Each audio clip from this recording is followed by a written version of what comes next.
Hey, how's it going, everybody? It's your favorite Bark guy here. It's your favorite guy that goes by Bark. Probably the only one. But it's me. How are you? I'm fine. Thanks for asking. I don't have a lot to talk about today, but I wanted to try out this Fideuce microphone, F-Deuce, handheld dynamic microphone. I think I got it for like $12. And I'm an audio guy, kind of an audio lover, so figured I'd try it out. I've had it for a while. I've owned it for, a couple months. But good build quality. It's got a on-off switch. Anyways, yeah, I know. Some of you like that stuff. Some of you don't. But I want to talk.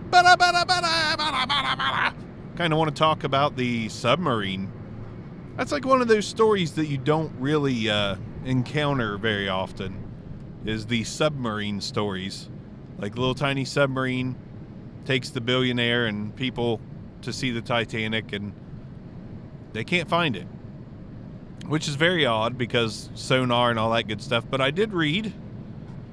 read stuff sometimes that if there was a leak in that little submarine, it would just basically explode from the pressure. Like if there was a leak at all, the water would just instantly rush in so fast that it would just explode everything inside of it. Then you're just looking for pieces and not a vessel. So sadly, if I had to guess, that is probably what happened.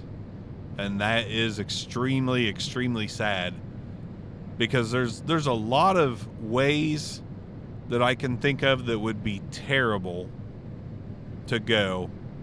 I'm really afraid of heights, so falling from a very high up place, like if I fell into the Grand Canyon, terrifying. It's terrifying to think of, like, everything that would run through your head as you're falling. And I think they said that if that happened with that submarine, like, it would be very instantaneous, to the point to where, they probably wouldn't have time to really have a thought because of the pressure they're under. But man, if you saw even a drop of water leak before that happened, that just fear immediately. I hope that didn't happen. I really hope that they find, I want to say, like, as of this morning or maybe late last night, the folks in the vessel would have only had 40 hours of air left. So it's like, it sucks, man. Life is such a fragile thing. And I mean, I've talked about how I am half afraid to drive anymore, which, driving with a microphone, that makes a lot of sense, doesn't it? But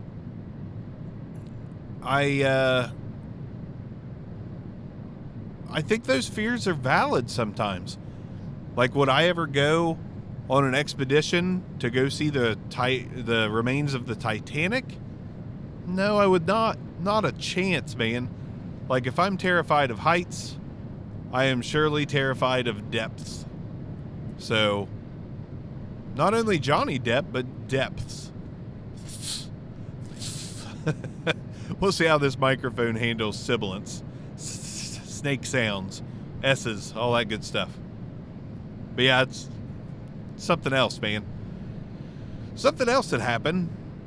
And I know that I do end up talking politics, but I just really like reading news clips. But supposedly that Blinken guy went and talked to, Xi over in China, the president, and, like, this is just yesterday that they talked and were in agreement to kind of repair the relations between the U.S. and China. And I'm like, cool.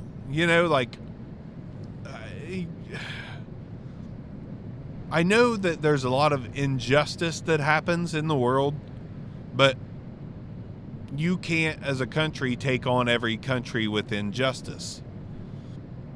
So when you see that peace talks are happening,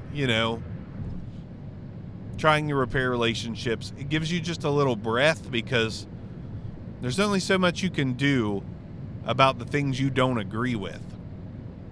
And the last thing we need is a war. It's the last thing we need.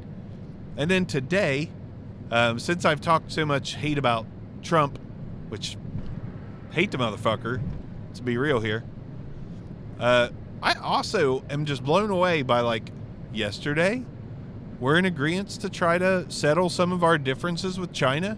Today, Biden refers to Xi as a dictator. Like, way to fucking go, dude. Like, shit's cooling off. Let's go ahead and throw some shit in the fire. Like, what the fuck, man? Like, I'm all for standing up for people, but I don't know. To make things right, sometimes you have to use honey. Sometimes you have to get in good with people in order to help and fix, and sometimes you don't. I'm not going to sit here and pretend like I know every little thing that's going on in both places, but it's like, seriously, timeline of events. We are going to work on our relationship. Next day, let's talk some shit about that person we were just going to mend the relationship with. Fuck. World's already enough of a mess. Quit that shit, man. It makes me so angry that I'm gonna have to open and drink this fucking Yoo-hoo.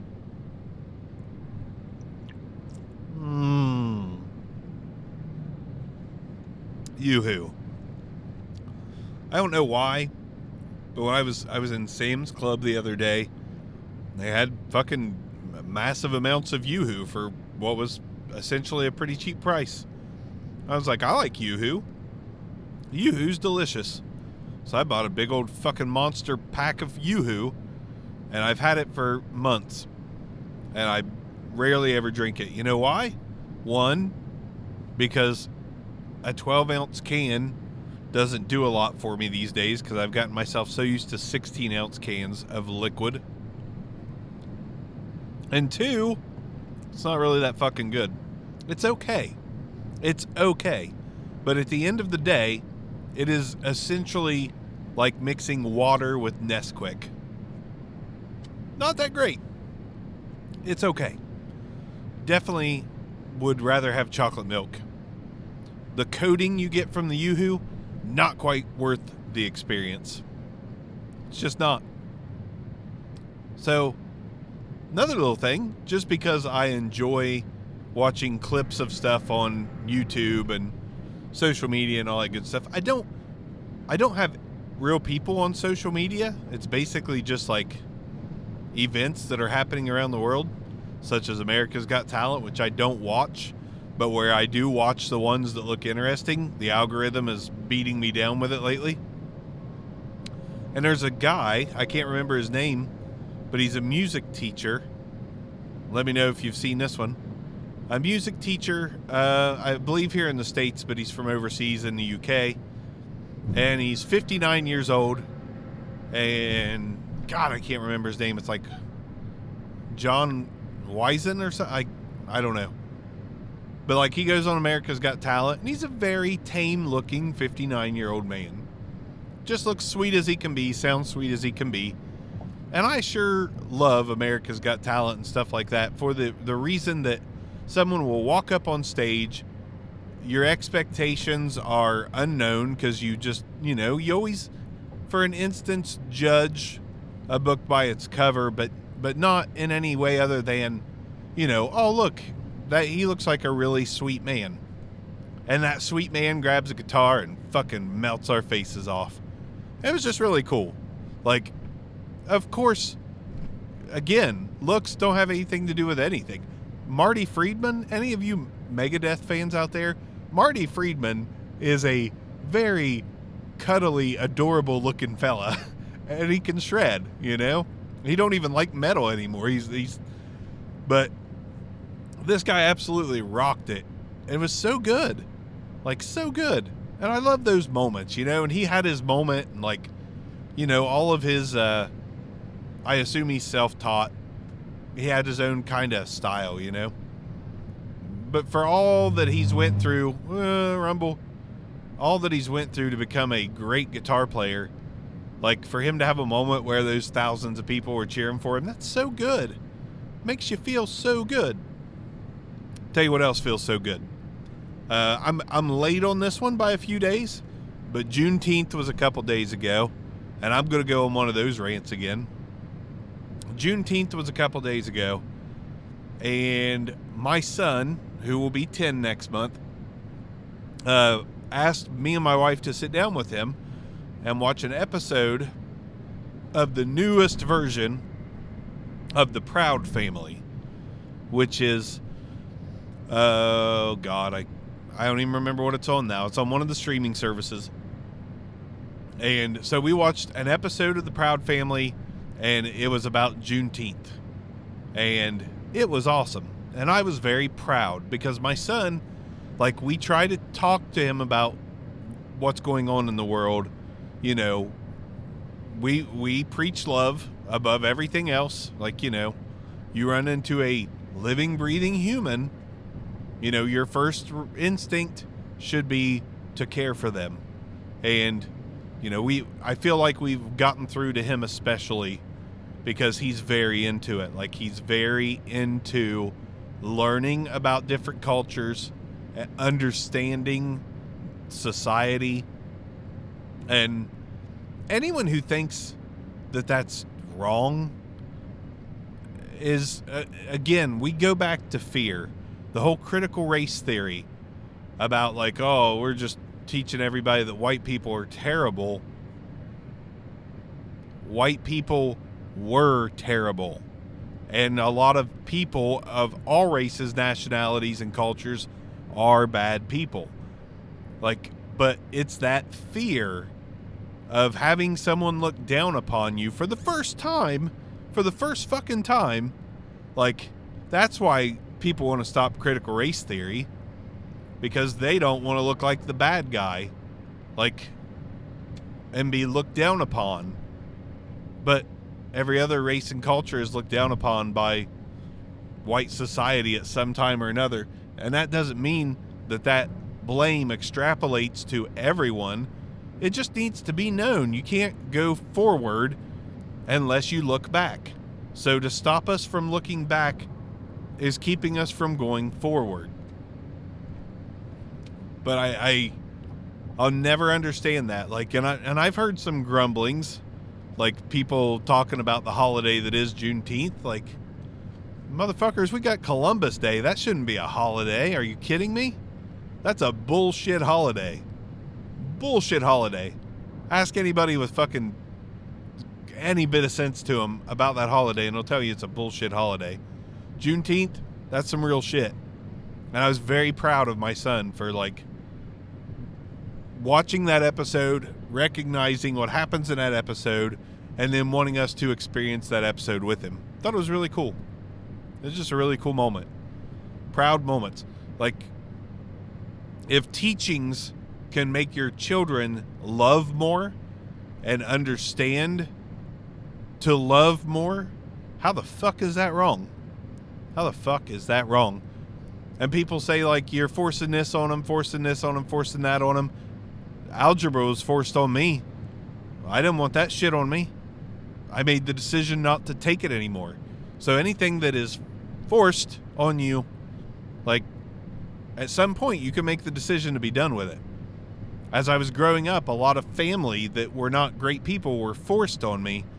And then at some point I got to say no more, you know, no. So it just blows my mind sometimes, the things that people get upset about.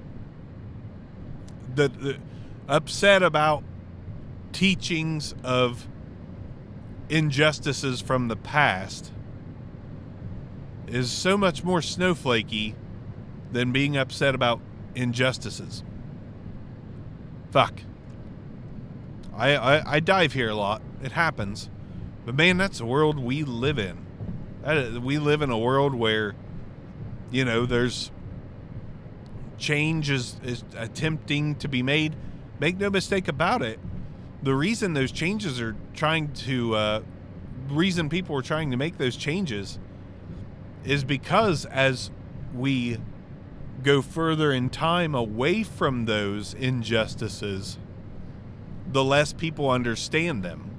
Not everyone, because of course you've got, my generation before me, generation before that, raised a certain way and chose to not educate themselves further than what their parents could educate them, or were willing to educate, for that matter.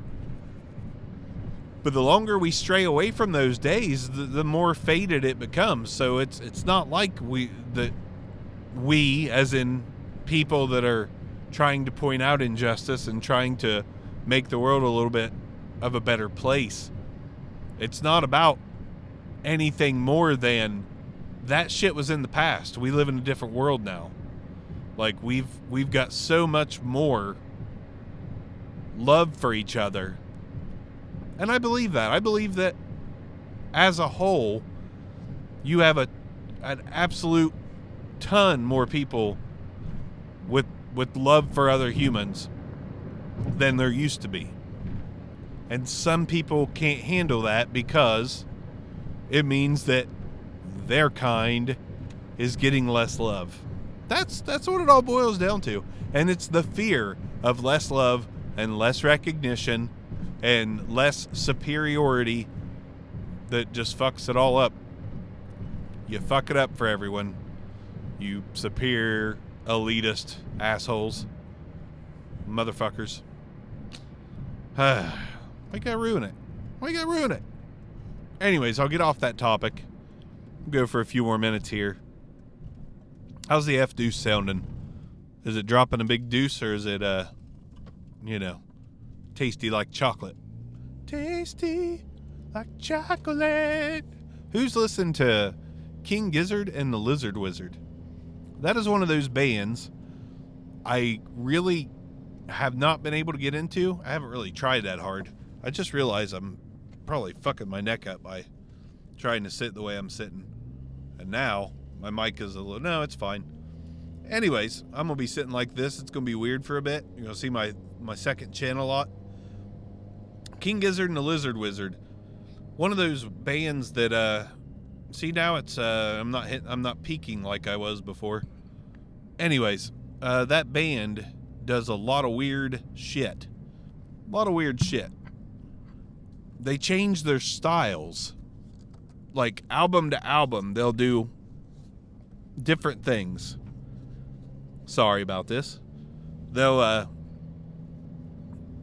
do like a jazz fusion thing, and then they'll do just dance rock, and then they'll do... I know they released like a metal album a while back ago, and they released like 5 albums in 2022. Really giving Weezer a run for their money. But they did an album. It's got such a long title, I can't remember it, but it's got like a fucking, like Chinese dragon? Is that a real animal? It's got some kind of like dragon iguana thing on the cover and a apocalyptic background. Fucking stellar album. It's like a mix between Tool and Motorhead and Creator, thrash band Creator. Absolutely killer album. And I was like, holy shit. Like, I saw it was a new release the other day, and I put it on and I was like, whoa. Like, I've never listened to the metal album by King Gizzard. Never listened to that one, but I tried other ones. There's so many fucking albums, you can't find it. This band came out in 2011. So what are they, 12 years old? They have 23 albums. In 12 years, they have 23 albums. Lo and behold, they'll probably pump another one out before this year is over, and they'll be on an average of 2 albums a year. Ball's in your court, Tool. You and your 1 album every 8-year average, or whatever the fuck it is. Ball's in your court. But that album was absolutely killer. It's doomy, it's not very straightforward, I guess you could say. So don't go into it thinking you're just going to hear like thrash metal and that kind of thing, because it's not. I mean, it's a mix of genres, but it's heavy. A little Mastodon-ish, a little King Buffalo-ish, Good stuff. I highly suggest checking that one out. New Queens of the Stone Age album. I was worried about that one because one of the singles that came out was kind of, weird. But now that that's out, now that that is out, that is a killer album. So much better than Villains. Villains was kind of weak. Like Clockwork is their best work in my opinion. And this one's, somewhere in between so far. Sounds really good. Foo Fighters album, I have not given enough time to. I don't know why. Normally I deep dive the fuck out of a new Foo Fighters album, but this one I have not. And what I have heard is really good. Like legitimately fucking good. It's like such a mix of the first 5 albums, maybe? Mix of the first 5 or 6 albums. And it's really, really good, but I just maybe I haven't been in the mood. Maybe I haven't been in the mood for it, I guess. I don't know. Kind of a strange thing, 'cause Foo Fighters are like my favorite band, probably. Used to be Tool, but Tool got a little, Some bands age really well, like the Foo Fighters. And some bands don't age quite the same. I feel like Tool, when you take those kind of breaks, don't get me wrong, Fear Inoculum was a really good album, but it pales in comparison, in my opinion, to Lateralis and 10,000 Days for that matter. Like, I would slot Fear Inoculum. Oh man, it might be. I think I would actually say that it is their worst album. And I do not mean that in a derogatory way, because the margins are so razor thin. Like, I'll rank them real quick for fun. Tool albums. The best Tool album of all time is Lateralis, in my opinion. Followed by Anima. And the margin is razor thin between those two. Lateralis is kind of clearly my favorite though, but it's still razor thin.